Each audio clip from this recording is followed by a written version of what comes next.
Claire Brennan crouched behind the furnace in the basement, her hand clamped over Ethan's mouth. 5 years old, and he wanted to ask why. Wanted to know what the sounds meant. But her grip told him everything he needed to understand about staying quiet. Above them, floorboards creaked under deliberate weight. Someone was searching the house she'd inherited from a grandfather she hadn't seen in 15 years. The house everyone in town called cursed. She'd arrived at the rusted iron gates on a Tuesday afternoon in late October with $17 folded in her coat pocket and nowhere left to run. Rain had started falling the moment she parked, as if the sky itself wanted her to leave.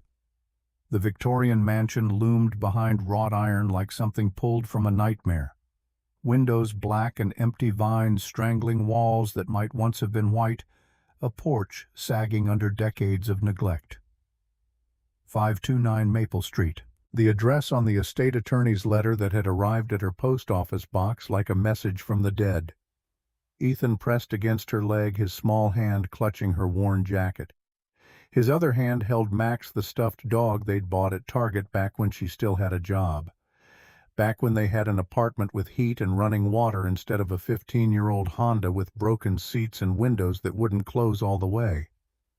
The boy's lips trembled, but he didn't cry. He'd learned not to cry during the 2 months they'd spent sleeping in grocery store parking lots, during the endless days at the library where they pretended everything was fine while she searched for jobs that never materialized. Everyone called this place the Dead House. Teenagers dared each other to touch the gate at midnight. Neighbors crossed the street rather than walk past after dark.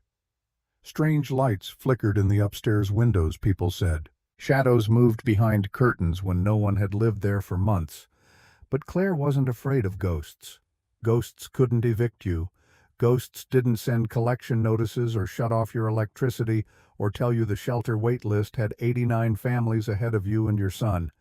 This condemned-looking structure was her last chance. Ethan hadn't eaten since yesterday afternoon at the food bank, and that had been half a peanut butter sandwich and an apple with a bruise she'd cut away. Her car ran on fumes. Literally. The gas light had been on for 2 days. The last $16 in her checking account wouldn't cover another tank. This house, with its reputation for being haunted and its appearance suggesting imminent collapse, represented the end of the road. Inside those walls she'd either find shelter or admit defeat. 6 months ago, Claire's life had looked nothing like this. She'd worked as a paralegal at Morrison & Associates, a mid-size firm downtown where she'd spent 5 years building a reputation for thoroughness and discretion. $45,000 a year, health insurance, 2 weeks paid vacation. She'd come home to a small apartment in a decent neighborhood where her husband David would have dinner waiting. Nothing fancy, usually spaghetti or tacos or whatever they could afford on his warehouse salary. And Ethan would run to the door with his arms stretched wide, shouting about his day at daycare. They weren't wealthy. They drove used cars and bought clothes at discount stores and canceled streaming services when money got tight. But they had enough. They had love and routines and Friday movie nights where they'd make popcorn and watch whatever cartoon Ethan picked. They had a future that stretched out before them like a well-lit highway with clearly marked exits. A future that ended on a rainy Tuesday in April when a drunk driver ran a red light at 60 miles per hour. David's late shift at the warehouse ended at 11. He texted her a photo of the empty parking lot, said he was heading home. The next time she saw him was at the morgue, and even then they'd only let her see his face because the rest of his body had been too damaged when the SUV hit. The police officer at her door had a practice speech about instant death and no suffering, as if those words could somehow soften the impact of losing the person you'd built your entire adult life around. Claire remembered collapsing on the kitchen floor while Ethan screamed in his room. She'd made sounds she didn't recognize as human. Animal noises of grief that came from somewhere deep in her chest where she'd never known pain could live. The neighbors called 911 because they thought someone was being murdered. And in a way, someone was. The version of herself that had believed the world was fundamentally fair, that good things happened to people who worked hard and played by the rules. The months after David's funeral blurred into a haze of barely functioning. Life insurance existed, but $18,000 didn't last long against $15,000 in hospital bills from those final hours when doctors had tried desperately to save someone already gone. She tried to keep working, showed up at Morrison and Associates with makeup covering the shadows under her eyes and a smile she'd practiced in the car. But her mind wouldn't cooperate. She'd stare at case files for hours without reading a single word. She missed deadlines because she spent the morning crying in the bathroom. She'd forget meetings entirely, arriving at the office to find angry voicemails asking where she'd been. Richard Morrison had been patient at first. He'd given her 2 weeks off with pay after the funeral, had sent flowers and a card about David being in a better place now. But law firms don't run on sympathy. They run on billable hours and client satisfaction and the expectation that everyone will function like machines regardless of personal circumstances. After 3 months of mistakes and missed deadlines, Morrison had called her into his office with an expression that told her everything before he opened his mouth. He was sorry. He truly was. But they needed someone reliable, someone who could handle the pressure. They'd give her 2 weeks severance and a good reference. His door was always open if she needed anything. The words were kind, but the message was clear. She was done. Losing her job meant losing her apartment. The lease required proof of employment, and without that the landlord had no interest in letting her stay. $850 a month had seemed affordable when she and David were both working.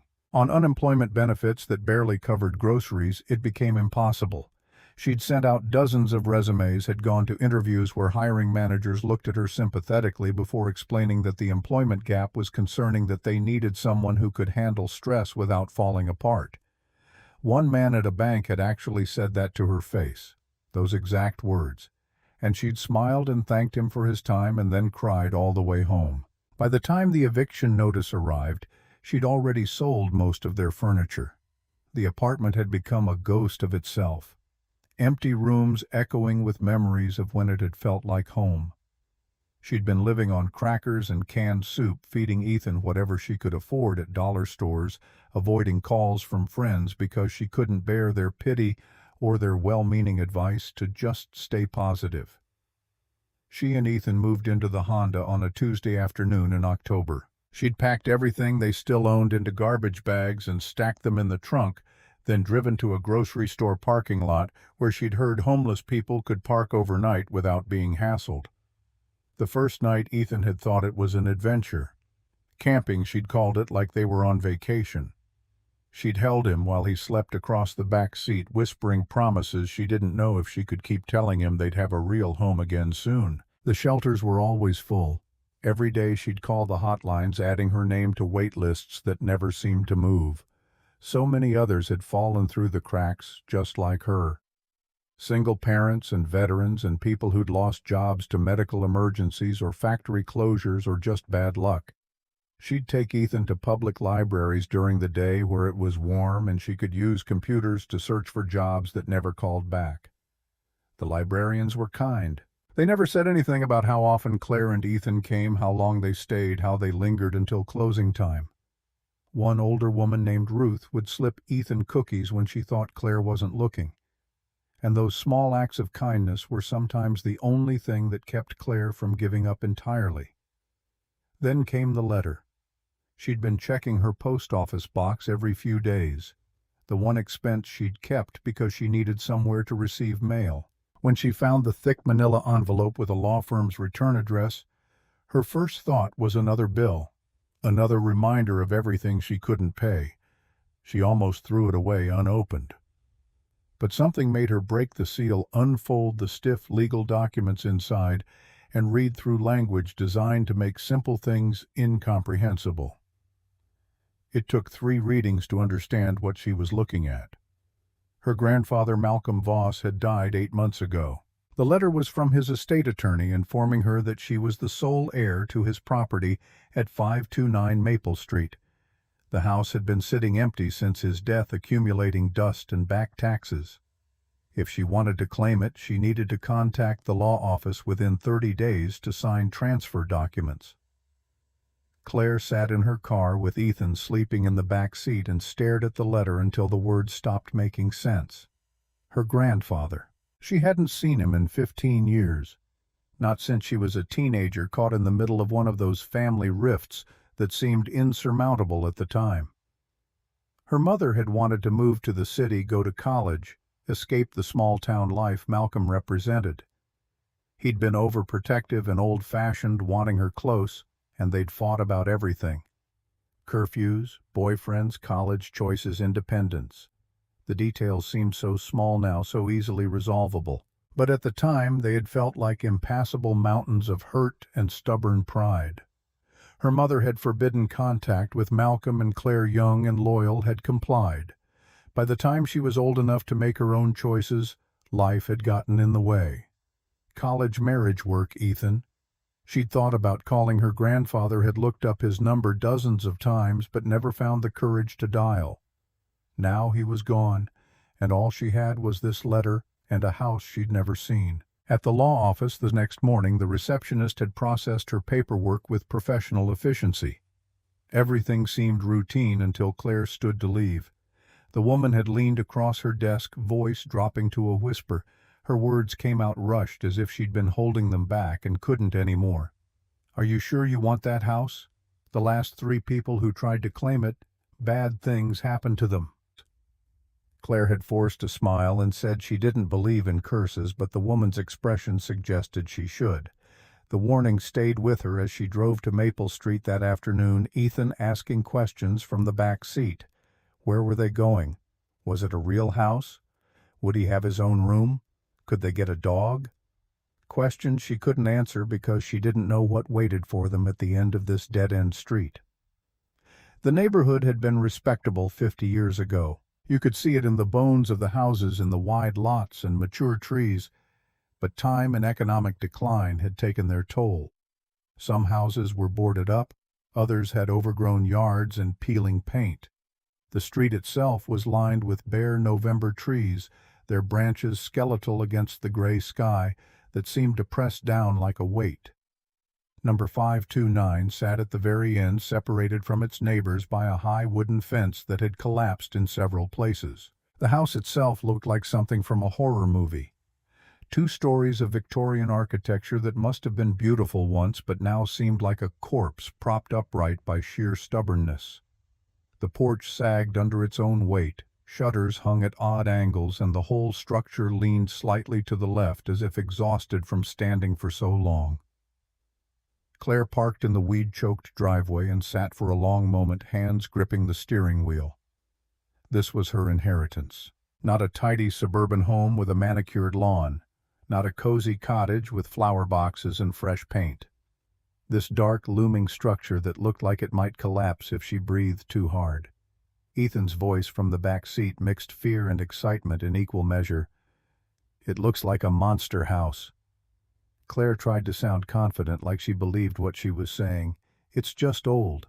Old houses always look scary, but they're just buildings. There's nothing to be afraid of." She wasn't sure who she was trying to convince. The attorney's office had given her 3 keys on a tarnished brass ring. The gate opened with a shriek of rusted hinges that made her wince. They walked up a cracked concrete path past dead flower beds and a broken bird bath toward the front door with its faded red paint and tarnished brass knocker shaped like a lion's head. Claire tried the first key. It didn't fit. The second one slid in but wouldn't turn. The third key clicked, and the door swung inward with a groan that seemed to come from the house itself. The smell hit her first. Dust and mildew and something sweet rotten like fruit left too long in the sun. She found a light switch and flicked it, not expecting anything but bulbs flickered on in the hallway. The electricity still worked. Small miracle. The interior was a time capsule from the 1970s. Floral wallpaper in shades of orange and brown. Shag carpet worn thin along pathways between rooms. Heavy wooden furniture that looked handmade and incredibly old. Everything was covered in dust thick enough to write your name in. Cobwebs draped from corners like party decorations. And when Claire walked forward, her footsteps left prints on the floor as if she were the first person to walk here in years. Then she saw the chair. Living room, facing the door, positioned as if someone had been sitting there recently. The dust around it was disturbed, scuffed marks on the floor suggesting recent movement. Claire's pulse quickened. The house was supposed to have been empty for 8 months.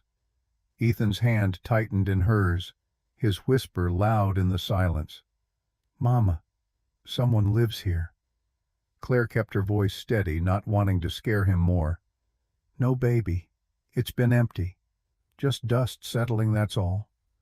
But she didn't believe it, and neither did he. They explored room by room, Claire's awareness heightened to every sound and shadow.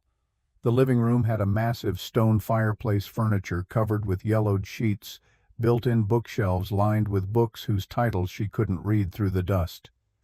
Family photos on the mantel showed people she didn't recognize, or did she? There was Malcolm, younger than she remembered, standing next to a woman who must have been Evelyn. There was her mother as a child, gap-toothed and grinning. The kitchen had ancient appliances that looked like they belonged in a museum. Linoleum floors with a pattern that might have been cheerful once. A breakfast nook with windows looking onto an overgrown backyard where what might have been a garden had gone wild. On the counter sat a glass of water. Not dusty, fresh or recent enough to still have condensation on the sides. Claire's blood ran cold. Someone had been here. Maybe was still here. She picked up the glass with trembling hands. The water was room temperature, but the condensation hadn't fully evaporated. This glass had been filled within the last few hours. She set it down carefully, as if it were evidence at a crime scene, and pulled Ethan closer. Upstairs were 3 bedrooms. The master had a 4-poster bed that dominated the space. Covers disturbed as if someone had slept there recently. On the nightstand, a newspaper. Claire picked it up with trembling hands, her heart already knowing what she'd find. The date 3 days ago. Someone had been living in her house. The realization hit her like a physical blow. All those weeks the house had sat empty. According to the attorney, someone had been here. Eating, sleeping, reading the newspaper. Watching, waiting for what? A sound from downstairs. Footsteps slow and deliberate. Not trying to be quiet. Claire grabbed Ethan and pulled him into the closet, closing the door until only a crack remained. Her heart hammered against her ribs so hard she thought whoever was down there must be able to hear it. Through the crack she could see the bedroom door, could hear the footsteps move through rooms below. Heard doors opening and closing, then silence. Long minutes passed. 5, 10. Claire's legs cramped from crouching, but she didn't dare move. Finally, when the silence had stretched so long she thought maybe she'd imagined the whole thing, she dared to emerge. Ethan followed, his face pale but trusting. If Mama said it was safe, it was safe. When they came back downstairs, the front door stood open. She'd locked it. She was certain she'd locked it. The cool November air flowed in, carrying the smell of rain and dead leaves. And on the kitchen table where the glass of water had been, now sat a note. Paper yellowed with age, handwriting shaky but legible. Claire unfolded it with fingers that wouldn't stop trembling. "Leave while you still can. A friend." Claire stood in that kitchen, holding Ethan against her side, and understood that whatever she'd inherited, it was more than just a house. It was a mystery, a warning, and possibly a threat. But where else could they go? The Honda had less than a quarter tank of gas. She had $17 and no job prospects. Every shelter in the city had wait lists measured in weeks or months. This house, cursed or not, haunted or not, was the only roof available to keep the rain off her son's head. She folded the note and put it in her pocket. Then she did what she'd learned to do over the past 6 months of survival. She adapted. They'd stay. They'd be careful. They'd figure out who was watching and why. But they wouldn't run. Not yet. Not until she'd exhausted every other option. The next morning brought Adelaide Whitmore. Claire was examining the front porch, trying to determine which boards were rotten and which might still hold weight, when an elderly woman appeared at the gate carrying a casserole dish covered in aluminum foil. 78 years old, maybe 80, with silver hair pulled into a neat bun, and eyes that missed nothing.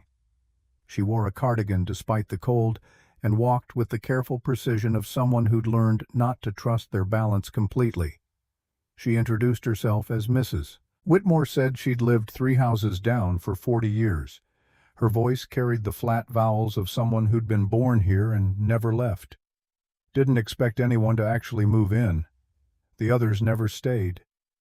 Claire's grip tightened on Ethan's shoulder. Others? Adelaide Whitmore studied Claire's face as if measuring her resolve, deciding how much truth she could handle. Your grandfather's estate went to 3 cousins before you. Each one tried to claim the house. Each left within 2 weeks. The question came out sharper than Claire intended. Why? The old woman hesitated, glancing back at her own house as if checking whether anyone was listening. When she spoke again, her voice dropped to just above a whisper. Accidents, break-ins, threatening letters. One of them, a man named Robert. Something he had his car tampered with. Brakes failed going down Henderson Hill. He survived, but that was the end of his interest in the property. She paused, seeming to make a decision. Malcolm was a good man, one of the best I ever knew. But this house, it has history people want buried. Things Malcolm knew, things he kept locked away. Not everyone was happy about that. Claire felt cold, despite the morning sun.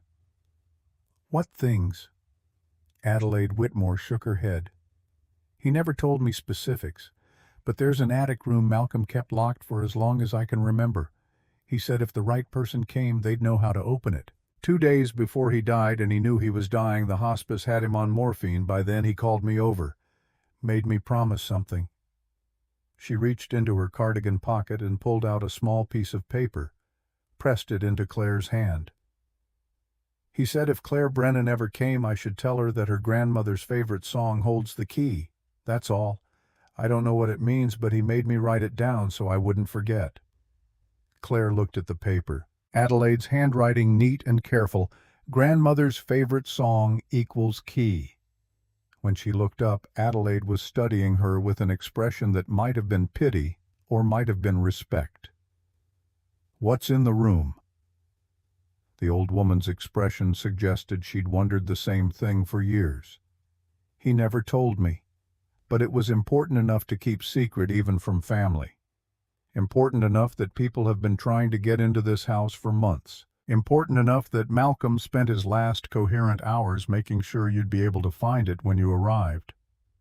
After Adelaide left, refusing to come inside as if the threshold itself represented a line she wouldn't cross, Claire registered Ethan for the local elementary school. He needed normalcy, structure, something to hold on to while their world remained uncertain. The principal had looked at their Maple Street address with raised eyebrows but hadn't asked questions. There was a sadness in his eyes that suggested he'd seen too many families like theirs. Too many children whose lives had been upended by circumstances beyond their control.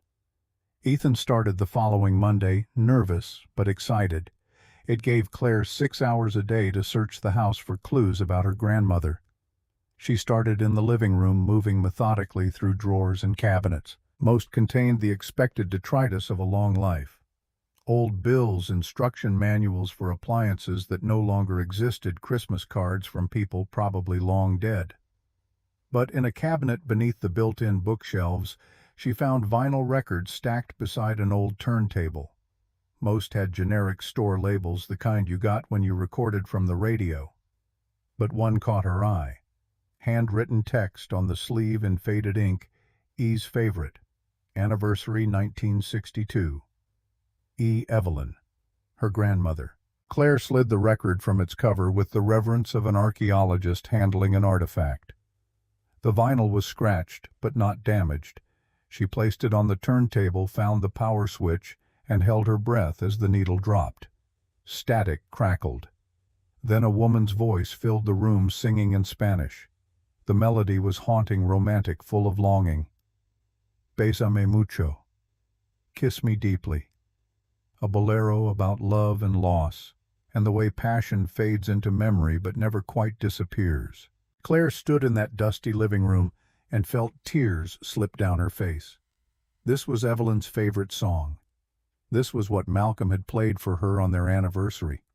This was love preserved on vinyl, waiting decades for someone to remember it existed. Ethan appeared in the doorway, drawn by the music. He didn't understand the Spanish words, but he understood the emotion. He danced around the living room, his small body moving to the rhythm, and for a moment Claire could forget about threatening notes and mysterious visitors and houses with secrets in their bones. For a moment she could just watch her son dance. But where was the locked attic room? Adelaide had said Malcolm kept it locked. Claire had explored the entire second floor and found nothing that looked like it might hide a secret room, unless... That night after Ethan was asleep, Claire went to the basement. She'd avoided it during the day, some instinctive reluctance to go underground in a house that already felt like it was trying to swallow her. The basement stairs creaked under her weight. She found a pull-chain light that illuminated a space that was exactly what you'd expect from a 100-year-old house. Unfinished. Concrete floor and exposed beams. A furnace that clanked and groaned. Shadows in corners that seemed to move when she wasn't looking directly at them. She was searching for the circuit breaker, thinking about the electrical panel Adelaide had mentioned when she heard movement upstairs.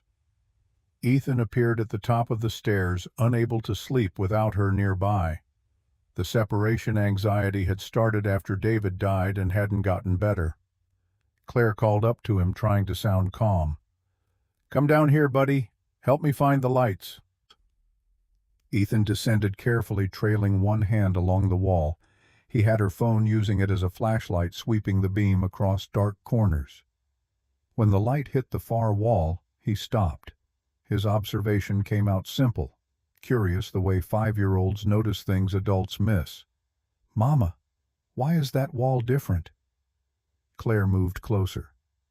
One section of the basement wall was newer concrete, a different shade than the rest. Not obvious unless you were looking for it, but once you saw it, unmistakable. She tapped it with her knuckles. Hollow sound behind. Her fingers found the edge of something, a seam barely visible where someone had tried to match the texture but couldn't quite hide the fact that this was an addition, not original construction.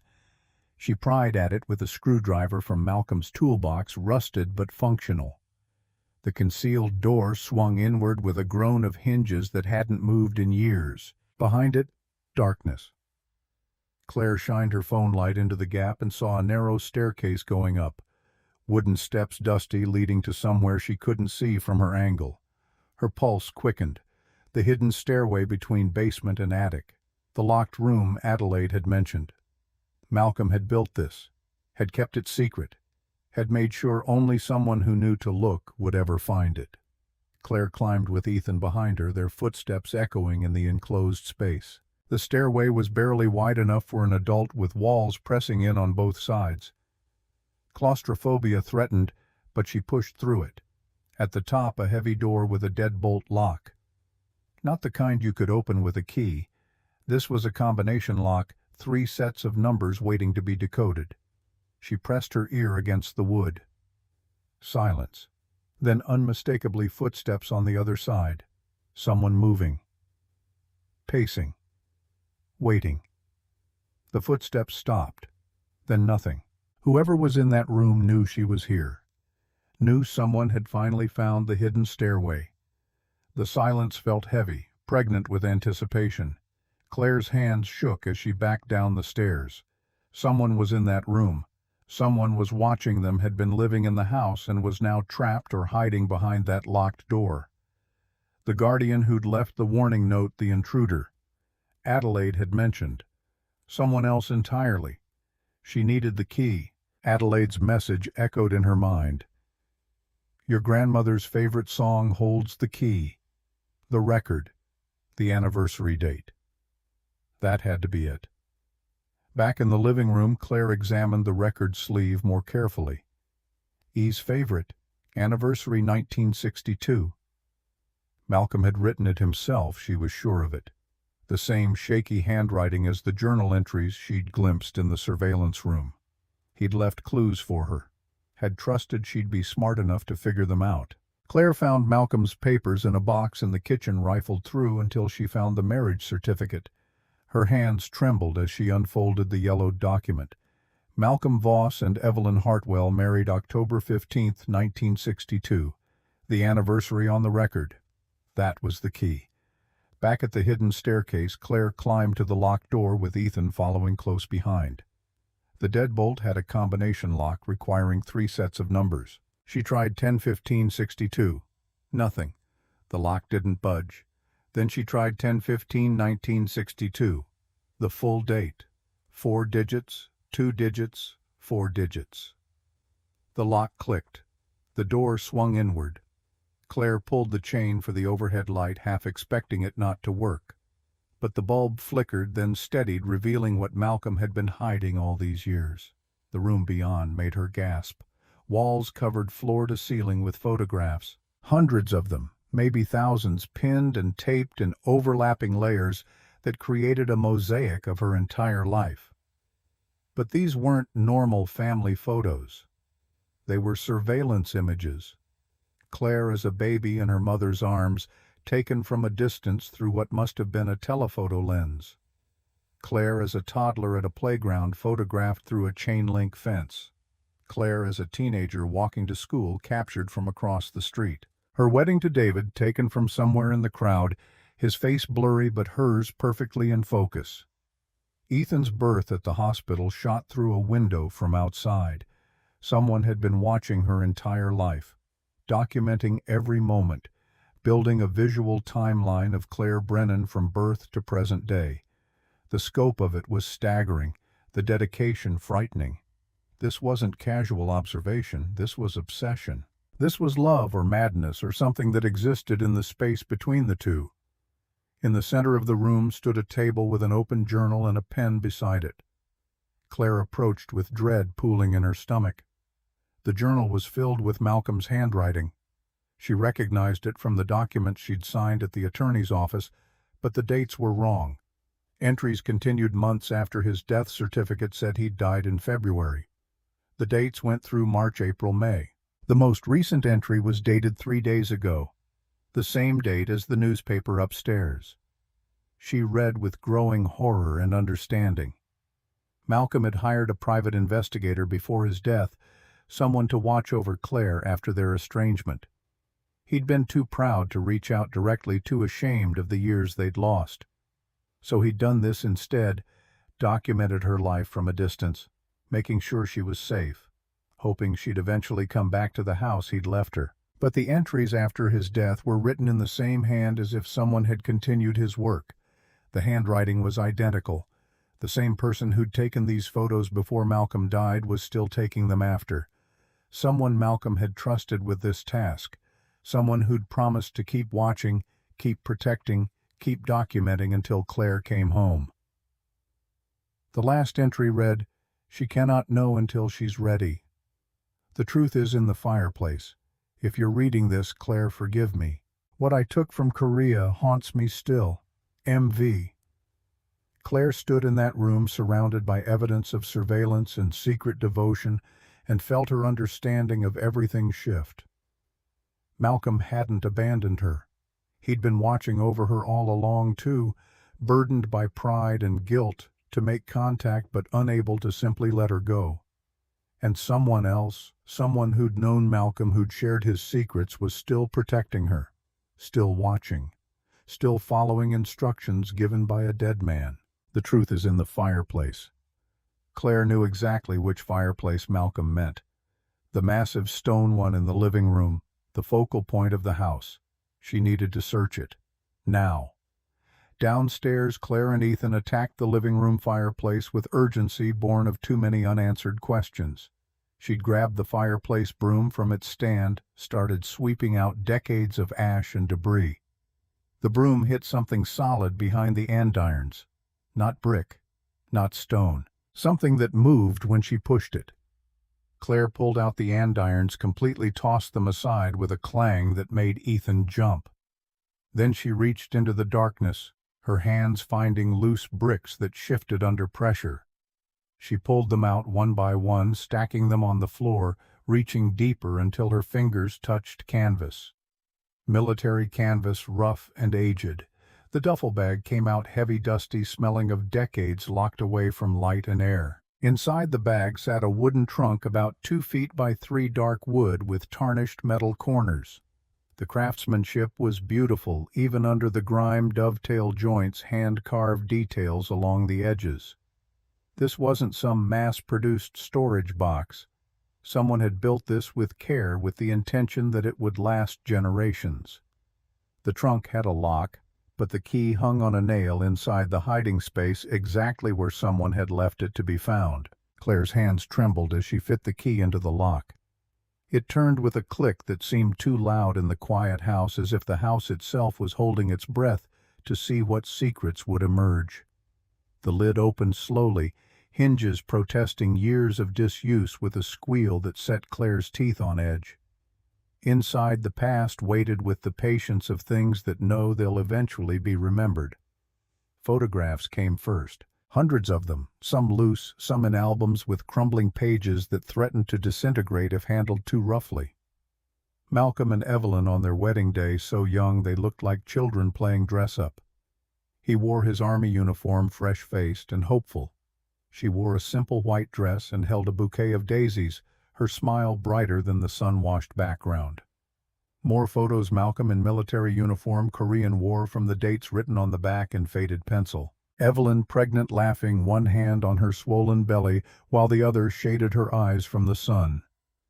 Claire's mother being born, wrapped in hospital blankets, eyes closed in infant sleep. Birthdays with homemade cakes. Holidays with a tree visible in the background. Graduations, elementary, middle, high school. A visual timeline of lives fully lived, of moments captured and preserved, as if Malcolm had known someday they would matter to someone who hadn't been there. Each photo was labeled in Evelyn's neat handwriting: Malcolm's homecoming 1954. Our first house 1956. Emma's first day of kindergarten 1960. Emma, Claire's mother. The woman who'd forbidden contact with Malcolm and died before making peace with that decision. Below the photographs, letters tied with faded ribbons that had once been blue but had aged to a color closer to gray. Claire untied the ribbon carefully, afraid it would crumble, and unfolded the first letter. Malcolm's handwriting, bold and romantic, even when describing mundane things. "My dearest Evelyn," it began. "Today we marched 20 miles in full gear. My feet have blisters on top of blisters, but all I can think about is coming home to you. I dream about your smile, about the way you laugh at my terrible jokes, about the life we're going to build together when this war is finally over." Evelyn's responses were equally tender, full of longing and everyday details about gardens and neighbors and the child growing inside her. "The baby kicked today," she wrote in one letter, "right during church service. I think she was protesting the sermon too long and not enough substance, just like her father." The intimacy of them made Claire feel like an intruder reading someone's diary, but she couldn't stop. These were the pieces of her family she'd never known existed, fragments of love that had survived decades in darkness, waiting for someone to witness them. Wrapped in cloth beneath the letters were things of value. A silver locket with photographs of Malcolm and Evelyn inside their faces, young and hopeful.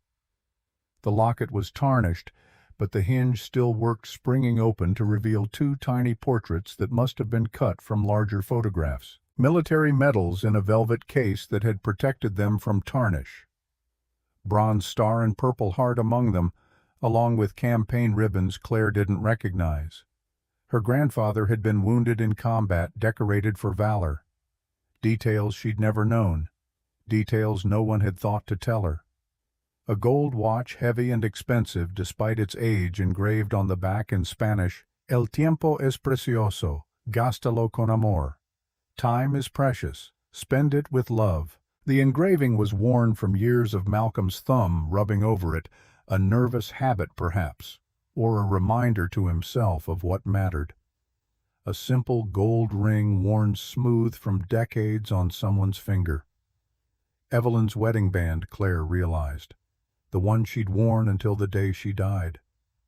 Malcolm had kept it, couldn't bear to part with it, even when everything else of hers had been distributed or discarded. At the very bottom of the trunk, a small wooden box that fit in Claire's palm. The wood was dark, polished, smooth, with inlay work that suggested it had been made somewhere far from America. Korea, perhaps. Or Japan. Claire opened it with the sense that this was the most valuable thing in the trunk. Inside, a bracelet set with small emeralds that caught the light and threw green fire across the walls. Earrings that might be diamonds, the stones old cut and brilliant. A brooch shaped like a bird with eyes that glittered, rubies maybe, or garnets. A string of pearls that had yellowed with age but still held their luster, perfectly matched in size and shape. These weren't costume jewelry. These were real valuable things her grandparents had kept hidden for hard times that never came, or to pass down to descendants they'd never met. Evelyn's treasures saved and protected and waiting. And beneath it all, an envelope with her name written in shaky handwriting, Claire Brennan, in careful script, the letters formed by a hand that had started to fail but refused to give up. She opened it with trembling fingers, her vision already blurring with tears. She couldn't stop. Malcolm's letter started with an apology that felt like it came from somewhere deeper than words could reach. My dearest Claire, my sweet granddaughter, if you are reading this, then I am gone and you have found your way home. I know we were apart for so many years. I know there was hurt and pride and stupid family fights that kept us from knowing each other the way we should have. The handwriting wavered as if written by someone whose hands no longer obeyed perfectly. I wanted to reach out so many times, but I was a stubborn old man who didn't know how to heal old wounds. By the time I realized how foolish I'd been, how much time I'd wasted, I was too sick to do anything about it.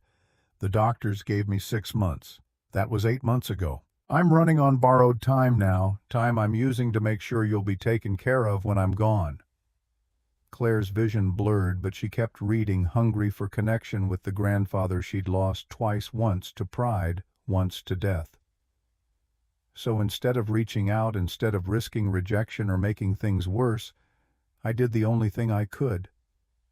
I made sure this house would go to you, that when you needed it most, it would be here waiting. I had lawyers set it up so it couldn't go to anyone else. You're the only heir I named. If you didn't claim it, it would sit empty until you did. The next section made Claire's chest tighten. This house, these walls, they hold so much love. Your grandmother and I built our life here. We raised your mother here, watched her grow from baby to woman. Every room has memories. Every corner has laughter hidden in it. We weren't rich people. We worked hard, saved what we could, lived simply. But we were happy. We had love, and that was enough. More than enough. Malcolm's instructions came with the weight of understanding what poverty felt like. The things in this trunk are all for you. The jewelry was your grandmother's, and she always wanted you to have it. She talked about you all the time, wondered what you looked like if you had her eyes, her smile. She died hoping she'd see you again. She made me promise I'd find a way to give you these pieces to let you know she thought of you even when we couldn't be in your life. The letter continued, keep what you want, sell what you need. I won't judge. I know life is hard and sometimes you need practical things more than sentiment. The medals are from a war I tried to forget but never could. I'm not proud of what I did over there, but I'm proud I survived, that I came home to your grandmother and got to build this life. If they mean something to you, keep them. If not, that's okay too. Malcolm's tone shifted, became heavier. This house is old and needs work. People in town will tell you stories about ghosts and strange happenings. Pay them no mind. The only spirits here are the good kind. Memories of love and family. I hope this place gives you shelter when you need it. I hope it keeps you safe and warm. I hope you can feel in these walls that you are loved, that you have always been loved, that you will always be loved. The closing broke something inside Claire that she hadn't known was still whole. I'm sorry I never got to know you as an adult. I'm sorry I wasn't brave enough to fix what was broken. But I hope this helps. I hope you find peace here. Your grandmother and I, we will be watching over you wherever we are. Come home, sweetheart. You've always been welcome here. With all my love, your Grandpa Malcolm. Claire sat on the dusty floor of the living room surrounded by scattered treasures and sobbed. Great heaving cries that came from somewhere deep in her chest, releasing months of grief and fear and loneliness. She cried for David and the life they'd lost. She cried for Malcolm and all the years they could have had together. She cried for Evelyn, who she barely remembered but who had loved her anyway. She cried from exhaustion and relief and gratitude and overwhelm. When Ethan woke from his nap and found her still sitting there among the photographs and jewelry, he crawled into her lap without a word. His small body fit perfectly against hers, his weight solid and real, and the one thing anchoring her to the present. His small voice carried confusion and concern. "Why are you sad, Mama?" Claire held him tighter, her words muffled against his hair. "Not sad, baby. These are happy tears." He processed this with the logic of 5-year-olds who'd learned that adults could cry for reasons that didn't make sense. That doesn't make sense. But he hugged her anyway, and that was all that mattered. That night, after Ethan was asleep in one of the upstairs bedrooms on a mattress she'd dragged down from the attic, Claire spread the jewelry on the kitchen table under the overhead bulb. She had no idea what any of it was worth, but she knew it was more than the $17 in her pocket. This was her lifeline. Malcolm's final gift. The practical part of her brain screamed to sell it all, immediately pay the property taxes, buy food, have a cushion for emergencies. But another part, smaller but growing stronger, whispered that she should wait, that she should appreciate what this meant. These weren't just valuable objects. They were pieces of Evelyn things she'd worn and loved.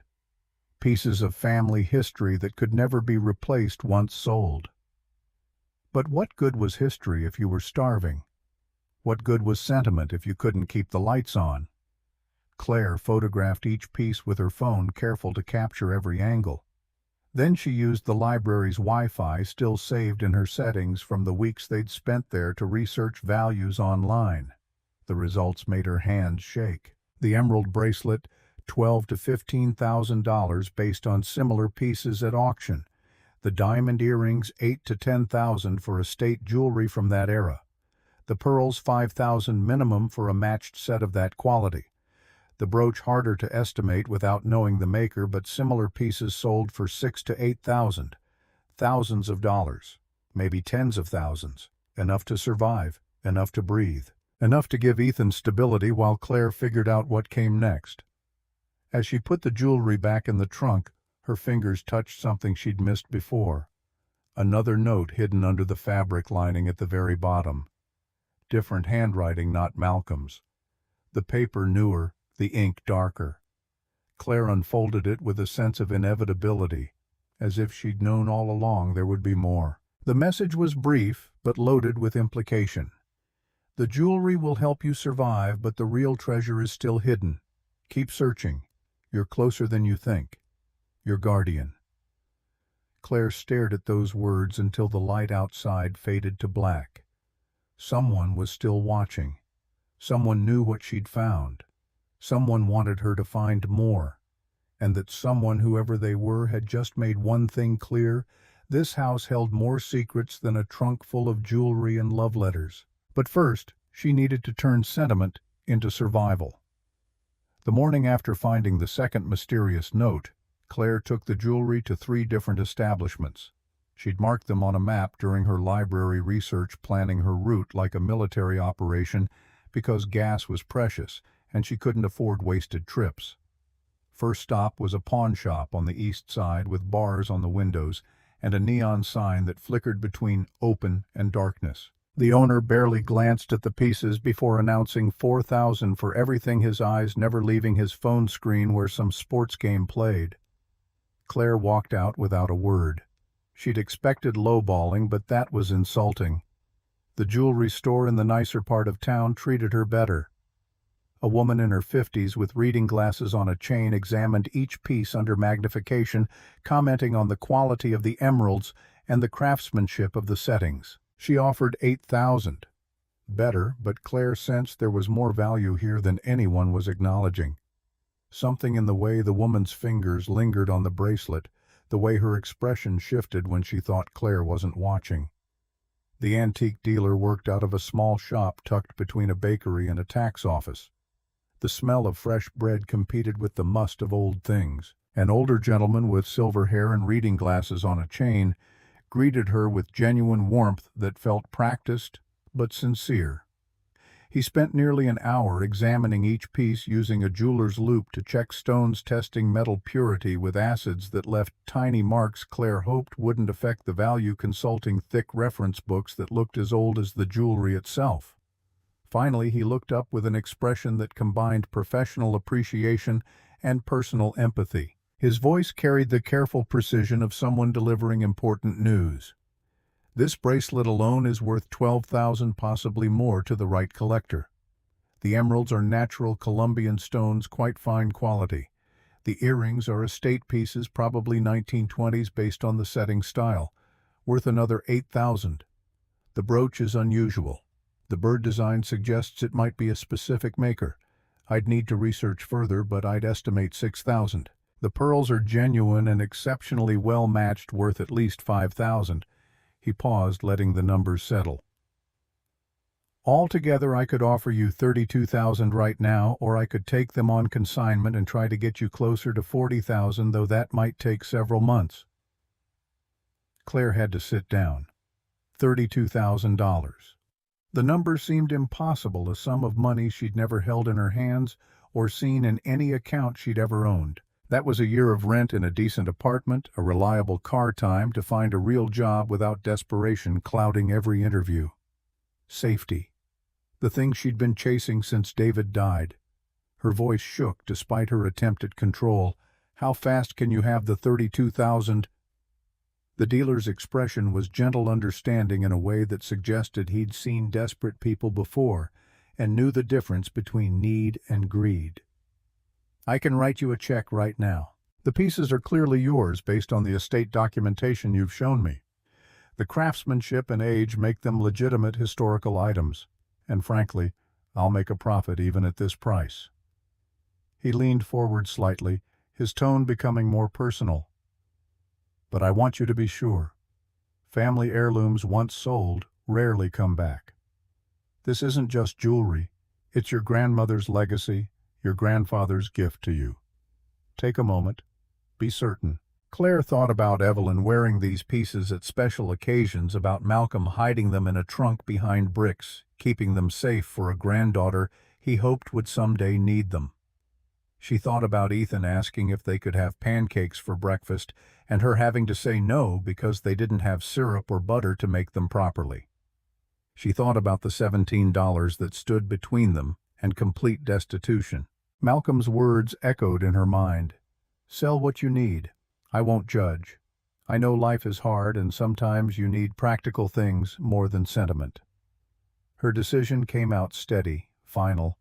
"I'm sure." The check felt surreal in her hand when the dealer passed it across his desk. So much money represented by a thin slip of paper. She signed documents, received the dealer's card in case she ever found anything else, and shook his hand. His grip conveyed respect, not pity, a small distinction but one that mattered more than Claire could express. Walking to her car, she felt simultaneously lighter and heavier.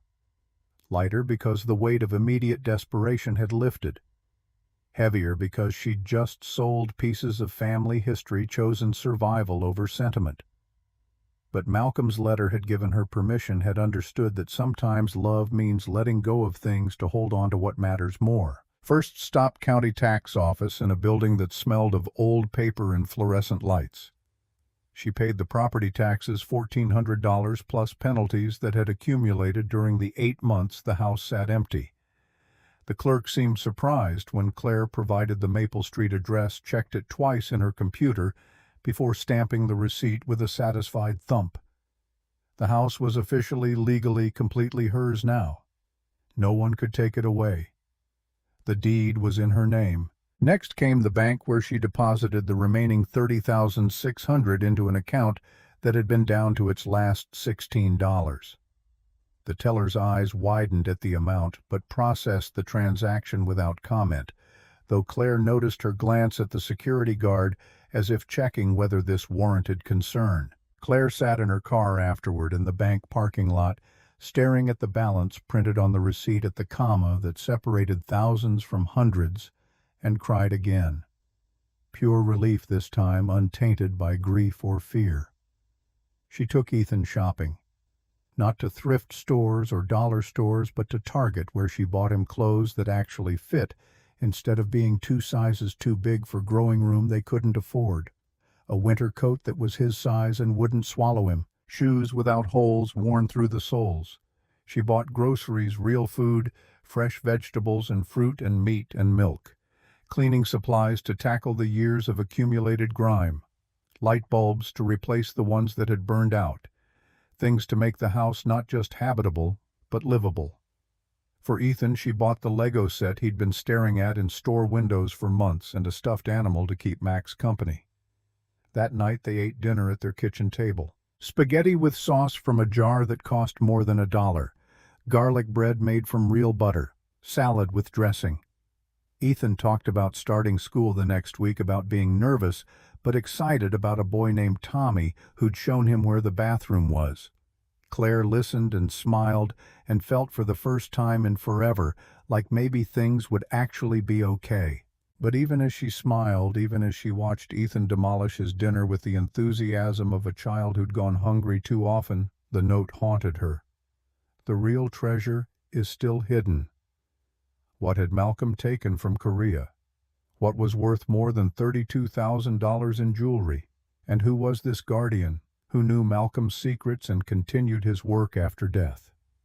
Claire waited until Ethan was asleep before returning to the attic room. The surveillance photos still covered the walls, but now she studied them differently, not as evidence of invasion, but as proof of protection.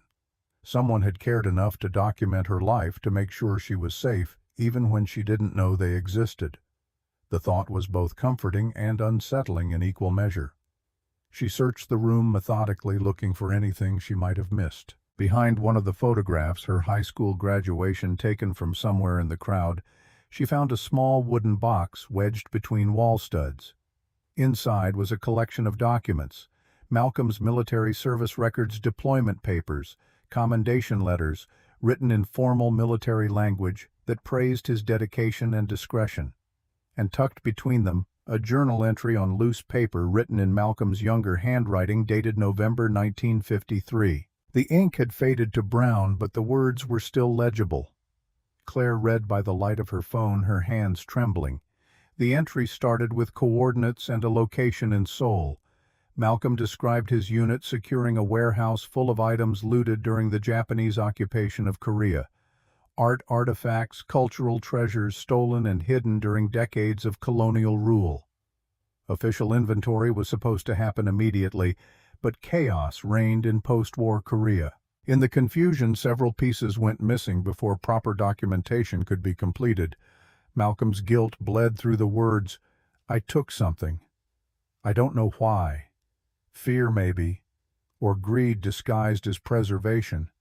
I told myself I was saving it from being lost again in the chaos, but I was lying to myself. I was stealing. For 70 years I've carried this weight, this shame. The item belongs to the Korean people. It should have been returned decades ago, but I was too afraid of the consequences, too proud to admit my crime." The entry ended with a promise written in darker ink, as if added years later. "If I can't make this right myself, I'll ensure someone else can. I'll prepare everything needed for proper repatriation. I'll leave instructions. I'll make sure the truth comes out even if it's after I'm gone. This is my burden to bear, but it doesn't have to be my legacy." Claire sat in the attic room surrounded by surveillance photos and military records and understood the scope of what Malcolm had left her. Not just a house and jewelry and love letters, a mission, a chance to complete what he'd started to turn his mistake into redemption. But first, she needed to find what he'd hidden. And she needed help. The flyer appeared in her mailbox 3 days later, as if summoned by her need. Garrett Sullivan, handyman and contractor. Honest work, fair prices.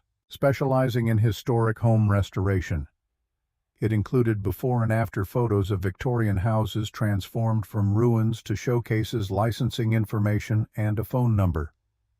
The timing felt too convenient to be coincidence, but Claire was running out of options and the house genuinely needed professional help. She called, half expecting a voicemail that would never be returned. Garrett answered on the second ring. His voice carried the rough edges of someone who worked with his hands and didn't waste words on things that didn't matter. He agreed to come by that afternoon for an estimate. He arrived in an older Ford pickup that showed wear but had been well maintained. Early 40s, Claire guessed, with the kind of lean muscle that came from actual physical labor rather than gym workouts. His hands were weathered when he shook hers, scarred from years of construction work. His tool belt was worn smooth in places from constant use, the leather shaped to his body like a second skin. Before she could say anything about what needed fixing, he was walking the property perimeter, taking notes on a clipboard, photographing problems with his phone. A professional documenting the scope of work before discussing price. He moved with purpose, testing porch boards with his weight, examining foundation cracks with a critical eye, peering into gutters from a ladder he'd pulled from his truck.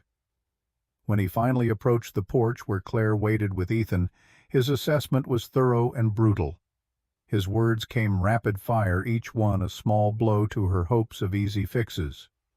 Foundation cracks on the north side, probably due to water damage from those collapsed gutters. Roof needs 15 to 20 shingles replaced, maybe more once I get up there and see the underlayment. Porch joists are rotting, you're lucky you haven't fallen through yet. Electrical panel is from the 1960s, which is honestly a miracle you haven't had a fire.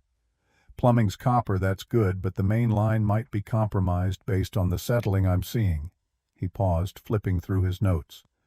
Estimate for critical repairs is $18,000 to $22,000. Cosmetic work would be another $15,000 on top of that.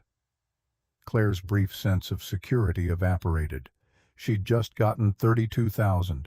After taxes, groceries, and Ethan's clothes, she had maybe $28,000 left. The numbers Garrett quoted would consume everything with no cushion for emergencies. Her voice came out steadier than she felt. I have some money, but not that much. Garrett's tone was matter-of-fact, not judgmental, just gathering information. What's your budget? Claire did the math in her head, leaving herself enough for 2 months of food and basic utilities. Maybe $8,000 for now.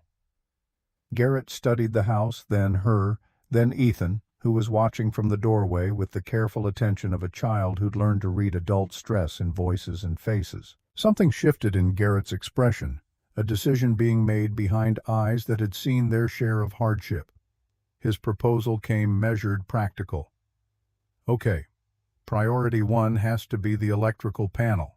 $2,500 because that's genuinely dangerous. Priority 2 is foundation stabilization on that north wall. $3,000 to prevent it from getting worse. Priority 3 is patching the roof. $1,500 to stop water intrusion. That's $7,000. Leaves you $1,000 buffer for anything we find once we open things up. He paused, seeming to weigh his next words carefully. I can do the cosmetic work on weekends for cost of materials if you're willing to help and learn as we go. Sound fair? Claire's suspicious nature kicked in, sharpened by months of people taking advantage or offering help that came with hidden costs and expectations she couldn't meet. Why would you do that? Garrett hesitated, his gaze drifting to the house rather than meeting her eyes.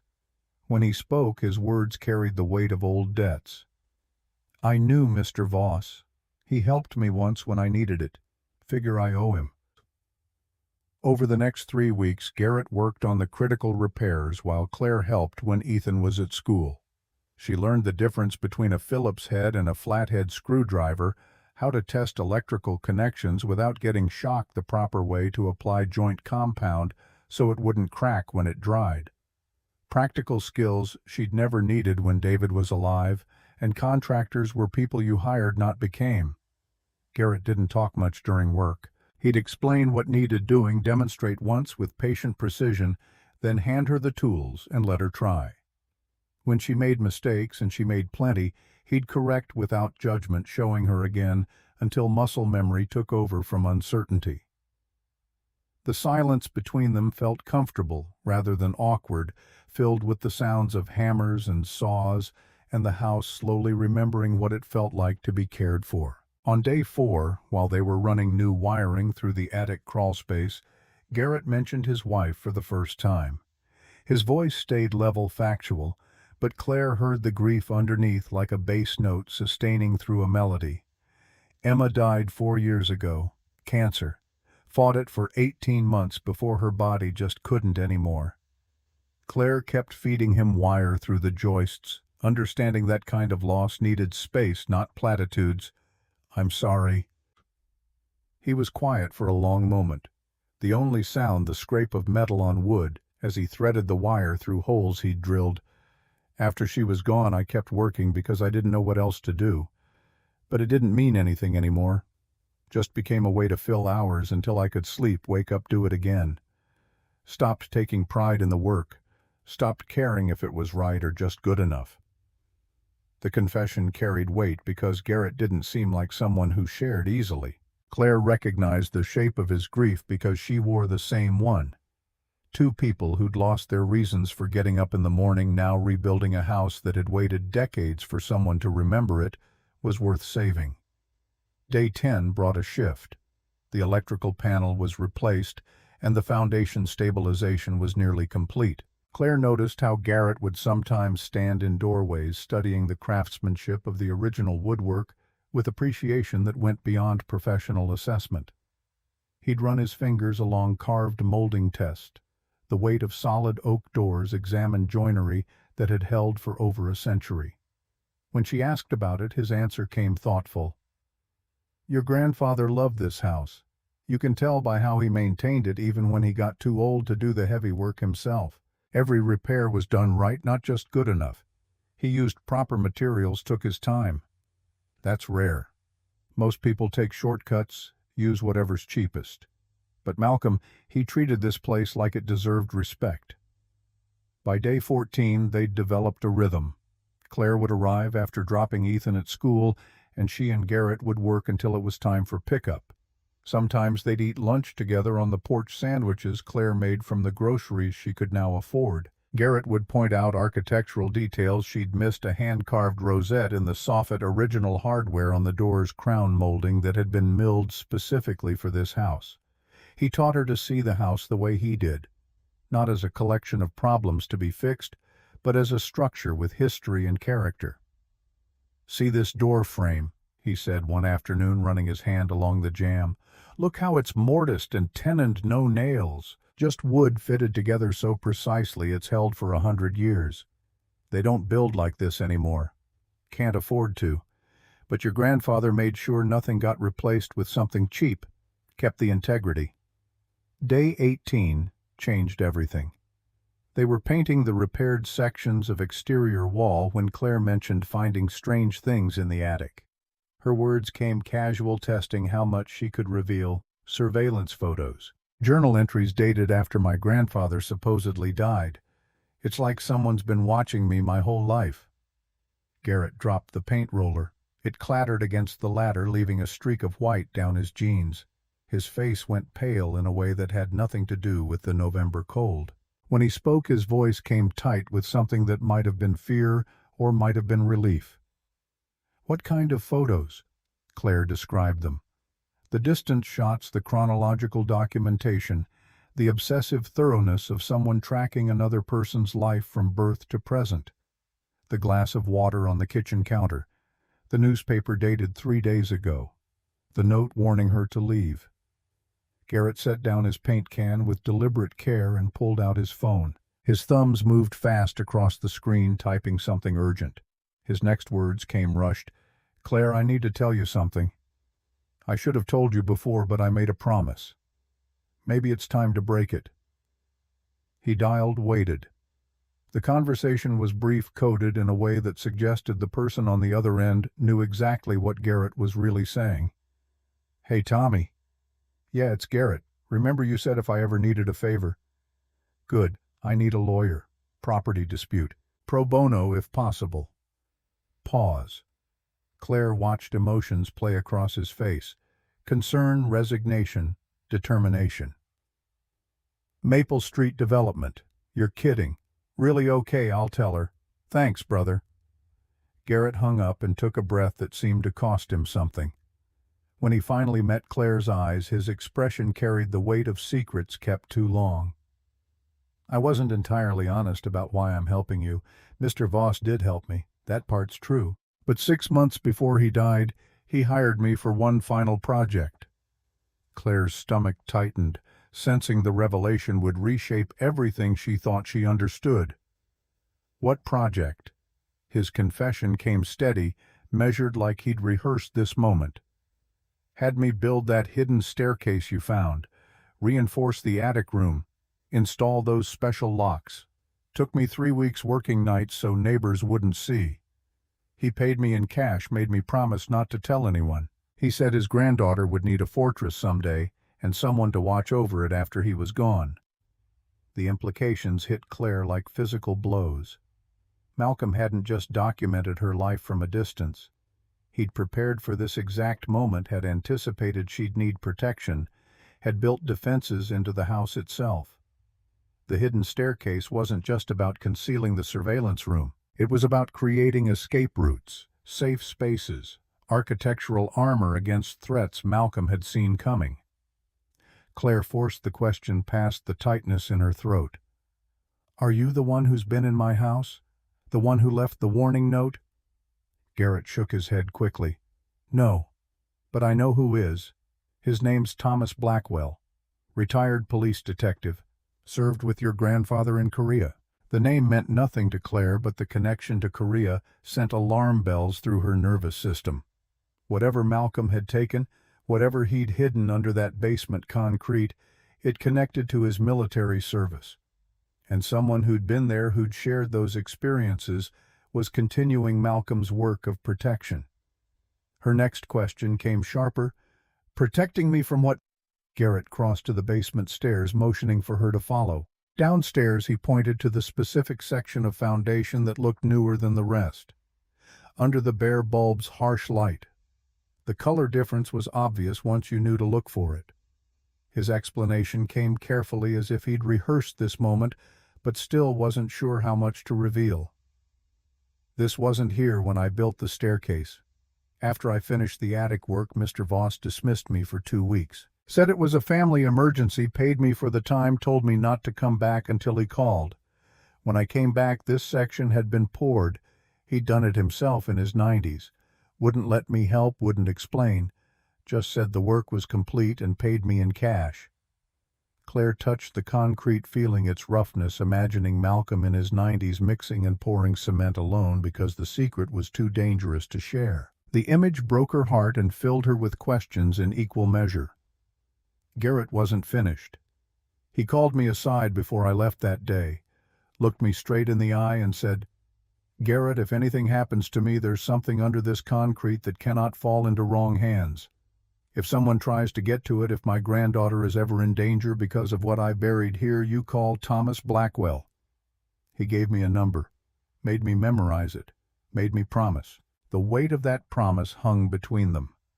Claire understood now why Garrett had come when he saw her at the house, why he'd offered to work for materials, why he'd invested weeks in helping a stranger. He wasn't working for her. He was fulfilling an obligation to a dead man who'd changed his life 15 years ago with $1,500 and a lesson about integrity. Her voice came barely above a whisper. What's under there? Garrett's expression said he'd been hoping she wouldn't ask. He never said. But 2 days before he died, someone broke in. Mr. Voss was staying at the hospice facility by then, but he had the house alarmed. Police responded to the break-in around 3 a.m. When they got here, they found jackhammer marks on this exact spot. Whoever it was had started breaking through but fled when the alarm went off. Claire's mind raced through implications. Someone had known what Malcolm buried, had tried to take it while he was dying. Had failed only because Malcolm had anticipated the attempt, had installed alarms and called in Thomas to guard what he couldn't protect himself anymore. The question formed cold and heavy in her chest. Did they catch who broke in? Garrett shook his head. No. Professional job. Disabled the cameras, wore gloves, left no prints. But that's when Mr. Voss moved into hospice full-time. He knew they'd come back. Knew he couldn't protect it anymore. That's why he set everything else up, the documentation, the surveillance, the people watching over you. He was preparing for a war he wouldn't live to fight himself. The knock on the door came exactly 1 week after Garrett's confession on a Tuesday afternoon while Garrett was on the roof replacing shingles. Claire opened it to find a man in an expensive suit, silver hair, perfectly styled smile that looked practiced in mirrors and boardroom meetings. His whole presentation screamed money and power and the kind of confidence that came from never hearing the word no. He extended a hand. She didn't take his smile, never wavering. Preston Hargrove, representing Hargrove Development Group. I believe we should talk about your property. Claire kept her voice level, her body blocking the doorway so he couldn't see inside. I'm not interested in selling. Hargrove's smile never wavered, but something cold flickered in his eyes like a light going out behind a window. He pulled out a folder, flipped it open with the theatrical precision of someone used to making presentations that convinced people to do things against their better judgment. I'm buying this entire block for a townhouse development. Fair market value plus 20%. That's $216,000 cash, 30-day close. You'd be foolish to refuse. The number was substantial, more than Claire had ever imagined having. But something about Hargrove's confidence, the way he assumed she'd capitulate, made her spine straighten. It's not for sale. His tone shifted, became harder underneath the professional veneer. Miss Brennan, please be reasonable. You're the only holdout. We have 8 other properties under contract. You're blocking a $4 million development project.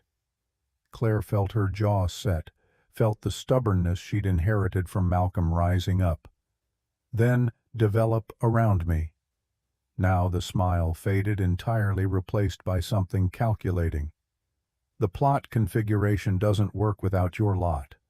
And frankly, Miss Brennan, I'm aware your grandfather may have left certain historical items on the property. Items that rightfully belong to the Historical Society. Korean artifacts, specifically. The world seemed to tilt slightly. Hargrove knew. Knew about Korea, knew about Malcolm's secret, knew enough to make that knowledge a threat. Claire forced herself to keep breathing normally, to not show the fear that spiked through her nervous system like electricity. She kept her voice steady. I don't know what you're talking about. Hargrove's expression said he knew she was lying and didn't care. I think you do. And I think you're going to sell. Because things can get very complicated for holdouts who don't cooperate. Property liens, code violations, legal challenges to the estate transfer. I have lawyers who specialize in making problems go away or making them multiply. Your choice. He left a business card on the porch rail and walked away. Claire watched his Mercedes pull out of the driveway, her hands shaking with adrenaline and anger. Garrett witnessed the entire exchange from the roof, had climbed down silently, and now stood beside his truck. His voice carried urgency when Hargrove was out of earshot. He's not after the house. He's after what's buried under it. That night, after Ethan was asleep, Claire researched Preston Hargrove online with the kind of focused intensity that came from knowing your enemy. The results made her stomach clench. He was listed as a historical artifact collector with a reputation that walked the line between legitimate and criminal. 3 lawsuits for coercion, 2 for fraud, 1 currently pending for theft of Native American artifacts from a private estate. Multiple complaints from homeowners who'd sold to him under pressure, only to discover he'd been after items hidden in walls or buried in basements. One woman described how Hargrove had purchased her deceased father's property only to systematically tear it apart, looking for Civil War memorabilia her father had supposedly collected. Another man claimed Hargrove had fabricated environmental violations to force a sale, then excavated the yard looking for buried Revolutionary War artifacts. The pattern was clear.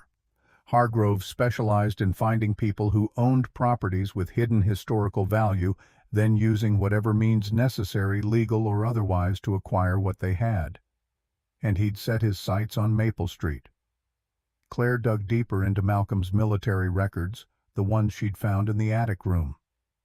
Most were standard discharge papers, commendations, deployment orders. But one set of documents caught her attention. Special Recovery Team Seoul, Korea, 1953. Malcolm's unit had been tasked with locating and cataloging stolen art and artifacts after the armistice. Items looted during the Japanese occupation, hidden during the war, now surfacing in the chaos of reconstruction. According to one report, Malcolm's team had secured a warehouse full of items on June 15, 1953. Official inventory was supposed to happen immediately, but the report noted several pieces went missing before proper documentation could be completed.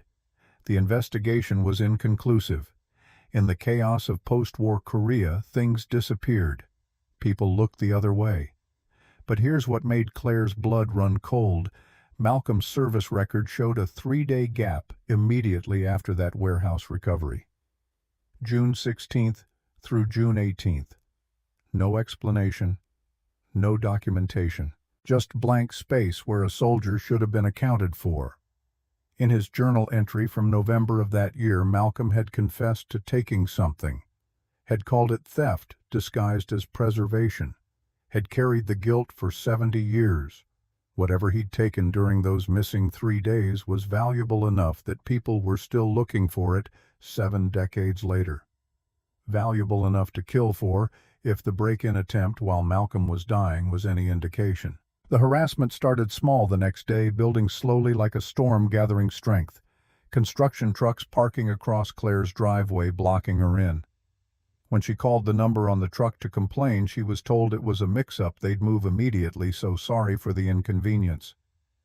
But it happened again 2 days later. And again 3 days after that. Always a different company. Always a sincere apology. Always repeated. Then the early morning work started. Jackhammering at 6 a.m. on the property next door, violating noise ordinances that were supposed to protect residential neighborhoods from exactly this kind of disturbance. Ethan couldn't sleep, showed up at school exhausted and cranky, got in trouble for falling asleep during reading time. Claire called the police, who said it was a civil matter, not much they could do about legal construction work even if the timing was inconvenient. 2 weeks into the harassment, a city building inspector showed up with a clipboard and an attitude that suggested he'd already decided what he'd find. His opening line carried the weight of someone who already knew what he'd find. Anonymous complaint about unpermitted work. Need to examine the repairs. He examined Garrett's electrical panel installation with a critical eye that suggested he was looking for problems rather than verifying compliance. The panel permit was technically in order, properly filed and approved, but he found issues with the porch repair issues that wouldn't have mattered to most inspectors, but gave him leverage. His voice carried bureaucratic finality. Structural changes require an engineer stamp. I'll have to red tag this until you get proper documentation.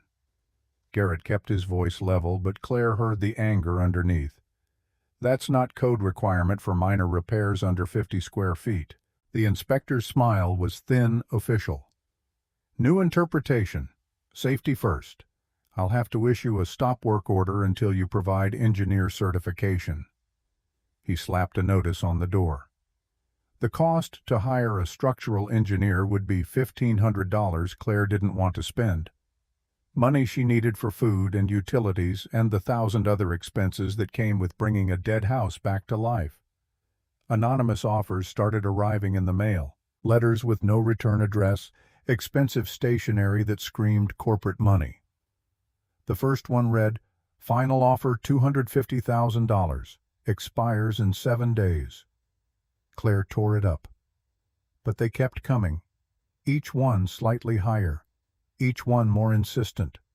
By the 4th letter, the amount had reached $290,000, and the language had shifted from offer to warning. This is your last chance to sell before things get difficult. Claire sat at her kitchen table surrounded by torn envelopes and wondered how far Hargrove would go. The answer came the following Saturday morning in a way that erased all doubt about his willingness to cross lines.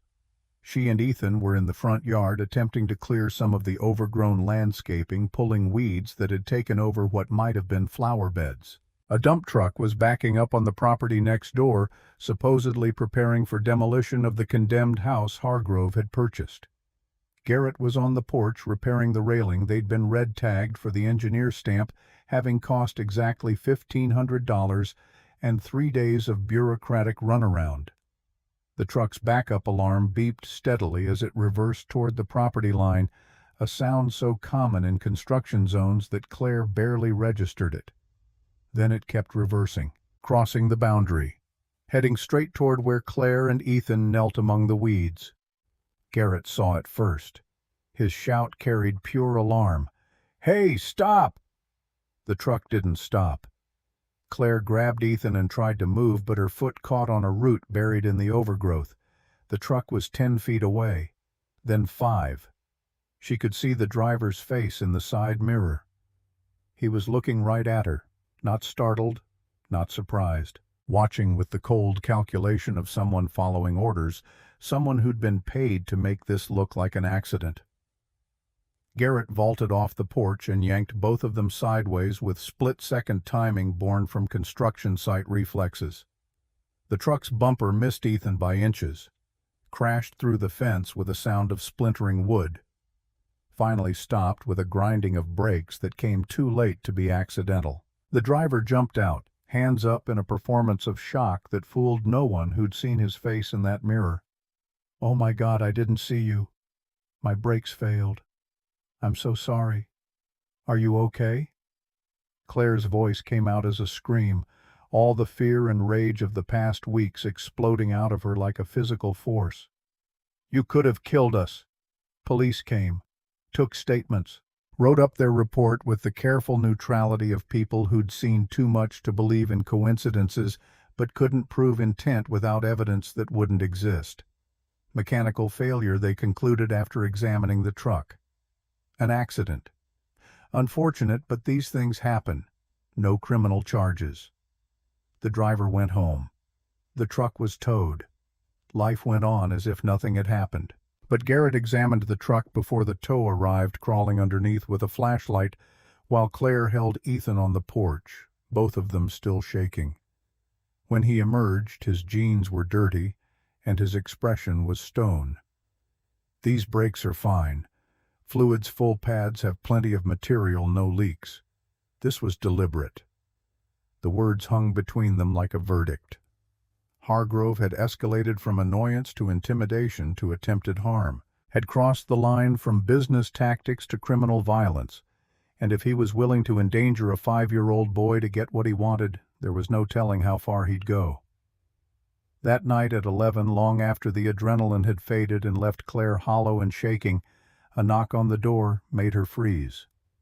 Ethan was asleep upstairs.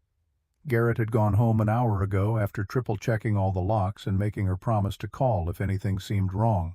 She approached with her phone ready to dial 911, every nerve screaming danger. Her voice came out stronger than she felt. "Who's there?" The answer carried the weight of long-kept promises and patient vigils. "Thomas Blackwell. I believe Garrett mentioned me." Claire opened the door to find a man in his late 60s with military bearing and eyes that had seen things most people only read about in history books. He looked exactly like what she'd imagined a retired detective would, weathered but sharp kind, but guarded someone who'd spent a career reading people and situations and knowing when to act. His first words were an apology that felt genuine. "I'm sorry about the surveillance photos. It was your grandfather's dying wish that someone watch over you. My name's Thomas Blackwell. Malcolm and I served together in Korea. I promised him I'd protect you when the time came. That time is now."